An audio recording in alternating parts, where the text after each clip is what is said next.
আসসালামু আলাইকুম, porridge lifestyle থেকে পরিজ হেয়ার। সকালে আমি রেডি হয়ে গিয়েছি, এখন খুব সকাল, এখন 6:10 AM। তো আমি বের হয়ে গিয়েছি বাইরে, দেখুন কত কুয়াশা, শীতকাল অবশেষে চলে আসছে ধীরে ধীরে। আসলে আজকে আমার ইউনিভার্সিটি মানে নর্দার্ন ইউনিভার্সিটিতে আমাদের সিইসি ডিপার্টমেন্টের এক্সকারশন আছে 2.0। তো এক্সকারশনে অ্যাটেন্ড করার জন্যই আমি বের হয়ে গিয়েছি। আমার রিপোর্টিং টাইম ছিল 6:30, বাট আমার একটু লেট হয়ে গিয়েছে, আমার 7:10 AM হয়ে গিয়েছে। তো এই যে ভার্সিটিতে আমি পৌঁছে গিয়ে আমাদের বাসে উঠলাম, আমাদের নাস্তা দিয়েছিল, নাস্তাটা দেখিয়ে দিয়েছি আপনাদের সঙ্গে, এবং সবাই মজা করছিল এবং আমাকে নিয়ে আমাকে বলছিল ডান্স করতে, বাট আমি ডান্স পারি না। তো আসলে ওই জিনিসটা হয়ে গেল পাপ্পুক্কা অ্যান্ড ডান্সওয়ালা। তো ওই গানটার সঙ্গে আমি রিলেটেড। তো ফটো তুলছিলাম ফ্রেন্ডদের সঙ্গে এবং সবার সঙ্গে গল্প করছিলাম। আমরা রাঙামাটি ওয়াটারফল রিসর্টে গিয়েছি, এটা গাজীপুরে অবস্থিত। রিসর্টটা অসম্ভব সুন্দর এবং চারিদিকে বিশাল একটা রিসর্ট, এবং সেখানে গাছগাছালি দিয়ে একটা ন্যাচারাল ভাইব আছে। চারিপাশে সুন্দর সুন্দর ফুল এবং সুন্দর মাঠ আছে খেলার জন্য। তো আমাদের সব ফ্রেন্ড সার্কেল যারা ছিল তারা ফুটবল নিয়ে অলরেডি মাঠে নেমে গিয়েছে এবং তাদের একটা ফুটবল ম্যাচও ছিল। তো এই যে আমি সবার সঙ্গে দুষ্টুমি করছিলাম এবং বলছিলাম যে আমার এই ফুল গাছটা অনেক পছন্দের। ছোটোবেলায় আমার দাদু বাসায় এই ফুলের গাছটা লাগানো হয়েছিল আমার জন্যই। তো পরবর্তীতে গাছটা অনেক বড় হয়ে যাওয়াতে কেটে ফেলা হয়, তখন আমি অনেক কষ্ট পেয়েছিলাম। তো এই যে এখানে একটা ক্রিকেট ফিল্ড আছে, তো আমি বলছি যে চলো ক্রিকেট খেলে আসি, এখানে একটা ক্রিকেট ফিল্ড আছে। তো বললো হ্যাঁ খেলবো, কিন্তু পরবর্তীতে। তো আমরা হাঁটছিলাম এবং আমাদের জন্য রুম বুক করা হয়েছিল। তো আমরা আমাদের মেল এবং ফিমেল যে রুমগুলো আছে সেটা আমরা ফাইন্ড আউট করার চেষ্টা করছিলাম এবং এক্সপ্লোর করছিলাম পুরো রিসোর্টটা কোথায় কী আছে। তো এই যে দেখুন অলরেডি সবাই খেলাধুলাতে আরম্ভ করে দিয়েছে এবং রিসোর্টটা সত্যি অসম্ভব সুন্দর। আপনারা চাইলে এখানে ডে লং ট্যুরে যেতে পারেন। রিসর্টের বিস্তারিত আপনারা জেনেই যাবেন। চারিপাশটা সুবিশাল এবং সুন্দর এবং অনেক নিরিবিলি একটা পরিবেশ, যেখানে ফ্যামিলি এবং কিডসদের জন্য আলাদা জোন আছে এবং এখানে দুইটা সুইমিং পুল আছে, একটা মেয়েদের জন্য একটা ছেলেদের জন্য। তো আমরা পুলে নেমেছি, সেই ছবিটা আপনারা দেখতে পাবেন।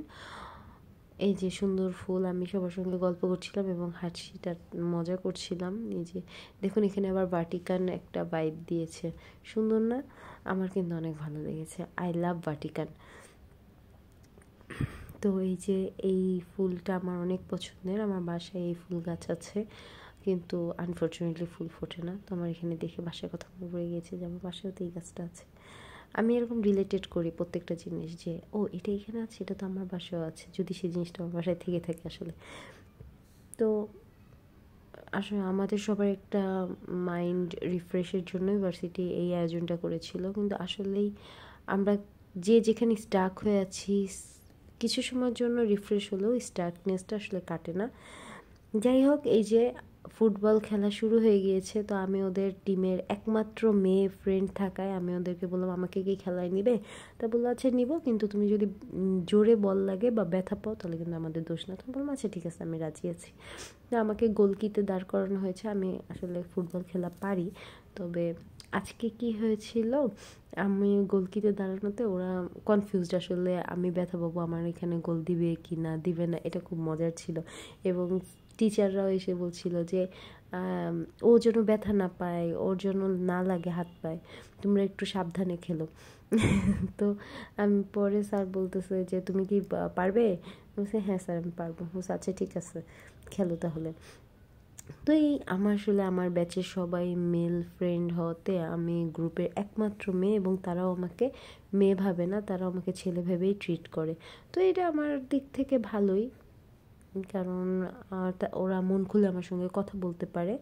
যদিও অত বেশি কথা আমার সবার সঙ্গে হয় না, তো যতটুকুই হোক তবে তারা আমার সঙ্গে অনেক ফ্রি এবং ফ্রেন্ডলি আচরণ করে, তার জন্য অনেক ধন্যবাদ সবাইকে। তো এই যে আমার এখানে একটা কর্নার হয়ে যাওয়াতে তারা কর্নার কিক করবে অপোজিট টিমটা, তো কর্নার কিক করে আসলে লাভ হয়নি। তো পরবর্তীতে কি হয়, এরকম আরেকটা কর্নার পাই, তো আমি বল ঠেকাতে যেয়ে আমি ওদেরকে গোল করার সুযোগ করে দিই, দেন আমরা 1-0 হেরে যাই। যাই হোক, খেলায় হার জিত থাকবেই, আর এটা তো একটা ফান গেম ছিল। তো ফান গেমে হারলেও কিছু যায় আসে না, কিন্তু আমার একটু কষ্ট লেগেছে যে আমার জন্যই হেরে গেছে। আমি যদি এইভাবে না করতাম তাহলে তো হারতো না। আমি প্রত্যেকটা কাজে এই কথাটাই মনে করি, যদি আমি এই কাজটা না করতাম তাহলে তো এটা হতো না, কিন্তু অলরেডি আমি সেই ভুলটা করেই ফেলি। আমার ভুলের সংখ্যা অনেক বেশি, তার জন্য আমি সরি। তো এই যে আমার ফ্রেন্ডরা মানে ওরা জাস্ট ওরা যে আসলে কীভাবে খেলছিল ওরা নিজেরাও জানে না। তো অনেক আনন্দ হয়েছে এবং সবার সঙ্গে অনেক ফ্রিলি ভাবে আমি আড্ডা দিতে পেরেছি, তার জন্য আলহামদুলিল্লাহ। এবং আমি শুকরিয়া আদায় করছি আল্লাহ তাআলার যে আজকের দিনটা অনেক সুন্দরভাবে কেটেছে। আমি ভার্সিটিতে খুব কম সময় দিয়েছি, আমার অফিস বা আদার রিলেটেড কিছু ব্যস্ততা থাকার কারণে আমি ভার্সিটিতে ঠিক মতন সময় দিতে পারিনি এবং বন্ধুত্বও ক্রিয়েট করতে পারিনি। তো তারপরেও তারা যে আমাকে সময় দিচ্ছে বা তারা যে আমাকে লাস্ট মোমেন্টে এসেও আমার সঙ্গে খুব ফ্রেন্ডলি আচরণ করছে, তার জন্য আমি অনেক হ্যাপি। তো খেলা শেষে আমরা এবার আমাদের লাঞ্চে চলে গেলাম। তো আমাদের লাঞ্চের জন্য এরকম সিরিয়াল দিতে হয়েছে, তো সবাই হাসাহাসি করছিল যেভাবে সিরিয়াল দিয়ে লাইন দিয়ে খাওয়ার জন্য। তো কী করা যাবে, কারণ অনেক স্টুডেন্ট, অ্যারেঞ্জমেন্টটাও অনেক সুন্দরভাবেই করা হয়েছে, ফুডটা অনেক ভালো ছিল। যদিও আমি সব শেষ করতে পারিনি, তবে ফুডটা সত্যি মজার ছিল। তবে আমার এই জিনিসটা অনেক মজা লেগেছে। এই যে আমরা সুইমিংয়ের জন্য নেমেছিলাম, সুইমিং পুলটা অনেক সুন্দর, এটা মেয়েদের সুইমিং পুল, এই পুলটা অনেক সুন্দর। আবার এই যে কালচারাল প্রোগ্রামে এই আপুটা নাচছিল, আপুটা অনেক সুন্দর ডান্স করে। এই যে আমি কিউটি, আমাকে অনেক সুন্দর লাগছে, তাই না? মাশাল্লাহ। এই যে মেইন সেক্টর, আমি আজকে ক্রিকেটও খেলেছি। তো এখানে আমরা 3টা ফ্রেন্ড খেলছিলাম এবং আমাদের সেই ছোটোবেলার মতন না, আমি আউট হলে আউট দিব না। তো এখন আমার ব্যাটিং ছিল, আমাকে বলতেছে যে শোনো, তুমি যদি আউট হয়ে যাও আউট দিয়ে দিবা। তাই আমি বলছি না, আউট হলে আমাকে সেকেন্ড আরেকটা চান্স দিতে হবে। বলছে না, এরকম কোনো অপশন নেই। এটা নিয়ে আমি আবার একটু রাগ করছিলাম। তারপরে এই যে আমি সুন্দরভাবে খেলতে পেরেছি, যদিও ওরা আস্তে আস্তে বল করছিল, জোরে বল করলে আমি খেলতে পারতাম।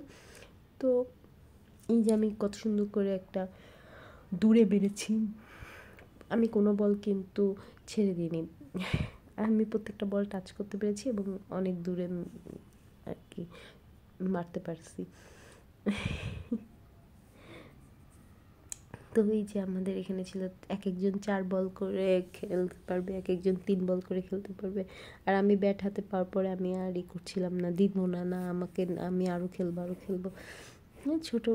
ছোটোবেলার কথাগুলো মনে পড়ে গেল, যখন ছোটোবেলায় আমরা খেলতাম এরকম ক্রিকেট গলিতে দাঁড়িয়ে। তো তখন এরকম ছিল, তোমার বল তোমার ব্যাট, তো যার বল সে, এই যার ব্যাট থাকে সে হচ্ছে কি আগে ব্যাটিং করার সুযোগ পায়। তো এবং সে একটু বেশি খেলতে পারে।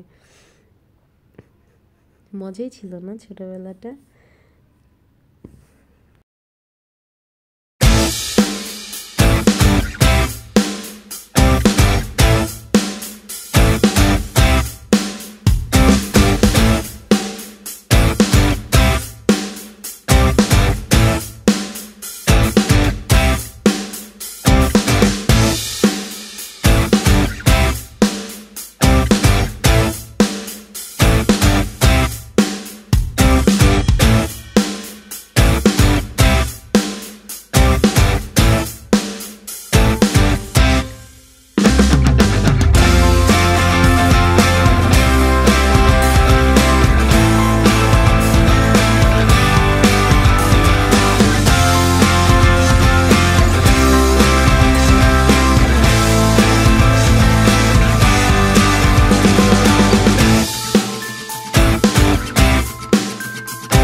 ক্রিকেট শেষে একটু ফুলের ছবি তোলা হলো। ফুলটা দেখতেও সুন্দর সুন্দর দেখা যাচ্ছিলো এবং আমাকেও একটা ফুল গিফট করেছে।